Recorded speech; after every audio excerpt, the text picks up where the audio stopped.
Palung Mariana di Samudra Pasifik Barat merupakan tempat terdalam di planet kita. Kalau kamu melempar batu ke dalamnya, batu itu akan jatuh sedalam 11.000 meter sebelum menyentuh dasarnya.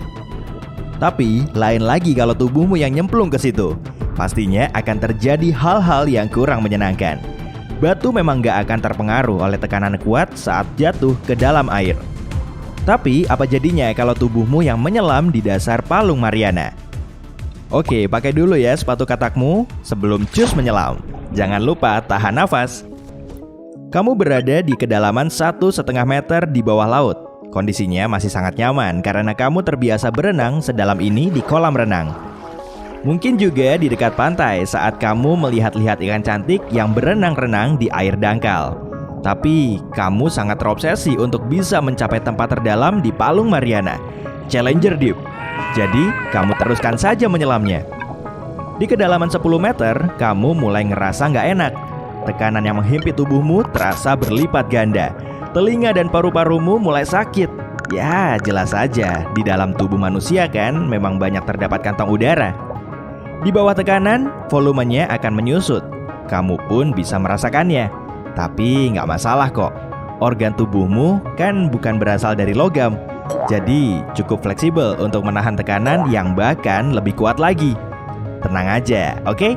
Saat menyelam sedalam ini, justru kamu perlu lebih takut dengan hiu putih. Kalau ikan ini sedang mengincarmu sebagai mangsa, masalahnya akan jauh lebih ruwet daripada tekanan kuat. Nah, makanya sebaiknya teruskan saja menyelammu. Sampai juga di kedalaman 20 meter. Kamu perlu senter dan tangki udara tuh. Nafasmu mulai tersengal kan? Cahaya matahari sulit tembus sampai sini. Semuanya sangat gelap. Kamu juga mulai kedinginan. Oh, gimana kalau pakai setelan pelindung aja?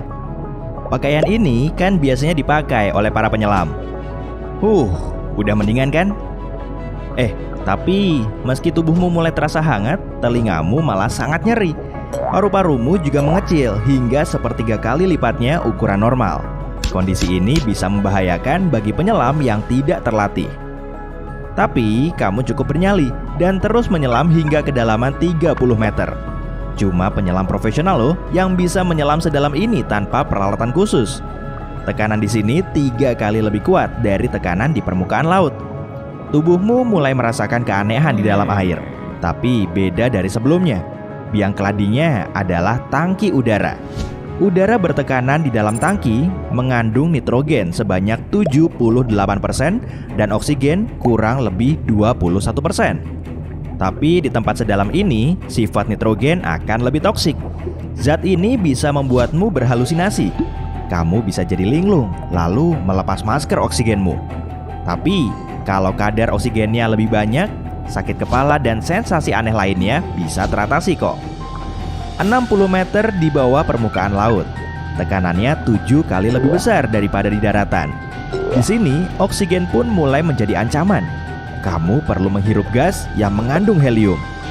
Turun lagi ke kedalaman 214 meter. Rekor dunia mencatatnya sebagai penyelaman bebas yang paling dalam sejauh ini. Herbert Nitsch bisa menyelam sampai sini tanpa menggunakan peralatan khusus maupun tangki udara. Kemudian, dia menyandang gelar sebagai The Deepest Man on Earth atau manusia terdalam di bumi. Pada tahun 2012, dia mencoba memecahkan rekornya sendiri dengan menyelam ke kedalaman 253 meter. Tapi kemudian, dia malah mengalami gangguan kesehatan. Kalau kamu bisa menahan nafas cukup lama, masalahnya akan jauh lebih mudah. Di tempat sedalam itu, kamu perlu melihat-lihat sekitar. Bisa aja kan berbagai objek lain juga bermunculan. Kapal selam beroperasi di kedalaman ini. Jadi, please jangan meleng ya. Turun lagi beberapa meter. Di sini, kamu telah mencapai batas kemampuan maksimum pada tubuh manusia rata-rata. Tapi, ada juga eksperimen laboratorium yang telah membuktikan manusia bisa menahan tekanan yang lebih kuat. Jadi, begini metodenya. Penyelam memasuki ruang khusus seukuran kamar. Kemudian, para ilmuwan mensimulasikan tekanan kuat yang setara dengan tekanan di laut dalam. Dengan begini, mereka bisa menyimpulkan kalau orang terlatih bisa kok menahan tekanan seperti di kedalaman 500 meter. Tapi, para penyelam itu tidak bisa pergi begitu saja setelah eksperimennya usai. Pada tekanan tinggi, nitrogen, helium, dan gas lain terakumulasi di dalam tubuh. Dan kalau tekanannya langsung dinormalkan, gas tersebut akan menghasilkan banyak gelembung. Akibatnya tentu tidak menyenangkan. Mereka harus naik perlahan dari kedalaman agar gasnya bisa keluar dari tubuh secara alami. Untuk menyelam, mereka kadang cuma perlu waktu beberapa menit. Tapi saat mau naik ke permukaan air, durasinya jadi molor hingga berjam-jam karena alasan keselamatan. Oke, mulai sekarang kamu perlu memakai peralatan khusus deh, biar bisa menyelam lebih dalam. Pakaian ini bisa melindungimu sampai kedalaman 700 meter. Desainnya rapat dan tekanan di dalamnya sama persis dengan tekanan di permukaan air. Tapi kemudian, pakaianmu itu sudah tidak mampu melindungimu. Kamu perlu perlengkapan yang lebih canggih untuk menyelam lebih dalam. Wah, pakai kapal selam Triton 6600 aja. Duduk manis di dalam mesin logam jumbo itu serasa kayak naik mobil. Hanya saja harganya selangit, lebih dari 77 miliar rupiah. Awas lecet, jangan sampai nabrak ya. Sampai juga di kedalaman 2010 meter. Udahlah, jangan aneh-aneh keluar dari kapal selam segala. Tekanan di sini 200 kali lebih besar daripada di atas sana loh. Tubuhmu gak akan kuat menahannya. Masih ada sekitar 9.150 meter nih untuk sampai ke dasar Palung Mariana. Kalau kamu bisa melakukan teleportasi, kolom air raksasa setinggi 11 kilometeran akan benar-benar menekanmu. Kalau sudah begini, piknik bawah lautmu akan kandas. Kapal selam bertekanan pun gak akan mampu menahan kekuatan sebesar itu. Mesin logam raksasa juga akan meledak, layaknya balon udara. Sampai saat ini, para peneliti cuma bisa menjelajah dasar Palung Mariana dengan bantuan robot dan drone. Salah satunya yaitu Nereus. Kendaraan otonom bawah air ini dibuat khusus untuk mengarungi laut dalam. Mesinnya kuat, menahan tekanan 1000 kali lipatnya tekanan di permukaan laut dan bisa mencapai kedalaman 11.000 meter. Pada bulan Mei 2009 lalu, Nereus mencapai dasar Challenger Deep, tempat terdalam di planet kita. Berkat mesin ini dan 2 kameranya, kita bisa melihat rupa dasarnya yang menakjubkan itu. Tapi, manusia juga sudah pernah menginjakan kaki di Challenger Deep loh. Pada tahun 1960 silam, Betis Cape Trieste menyelam sampai ke dasarnya. Kapal itu membawa 2 kru, tapi sayangnya mereka tidak bisa melihat keluar kapal secara jelas karena cuma ada 1 jendela kecil. Fitur ini membuat struktur kapal tetap kokoh. Selain itu, agar tahan terhadap tekanan ekstrim, dinding besi Betis Cape dibuat setebal 13 cm. Dan saat para penjelajah sampai di dasar laut Challenger Deep, salah satu panel jendelanya retak.